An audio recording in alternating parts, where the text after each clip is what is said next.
शपथ नंतर घेतली असती तर काय फरक पडला असता? शेकाप नेते जयंत पाटलांची सुनेत्रा ताई यांना त्यांनी सवाल विचारलाय। मृत व्यक्ती मुख्यमंत्री पंतप्रधान नव्हती, हिंदू धर्मामध्ये पद्धत नाही असं जयंत पाटील यांनी म्हटलंय। अजित पवार यांच्या निधनानंतर सुनेत्रा पवार यांनी तातडीने उपमुख्यमंत्री पदाची शपथ घेतली। यावरून शेकापचे सरचिटणीस जयंत पाटील यांनी हल्लाबोल केलाय। जे हिंदू हिंदू बोलून मतं मागतात त्यांना काही वाटत नाही का, असा सवाल त्यांनी केला। यावेळी त्यांनी सुनेत्रा पवारांवर ही टीका केली आहे। मृत व्यक्ती मुख्यमंत्री किंवा पंतप्रधान पदावरची नव्हती, त्यामुळे 15 दिवसांनी शपथ घेतली असती तर काय बिघडलं असतं, असा सवालही त्यांनी उपस्थित केलाय। यांचं हिंदुत्व सोयीनुसार असतं असंही जयंत पाटील म्हणाले।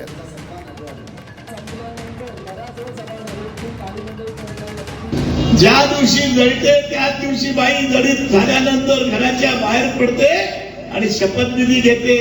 हे कोण हिंदू धर्मामध्ये आहे काय? जे हिंदू हिंदू बोलून मतं मागताय त्यांना हे बोलल्याला त्याला काय, त्याला लाज लज्जा राहिली नाहीये।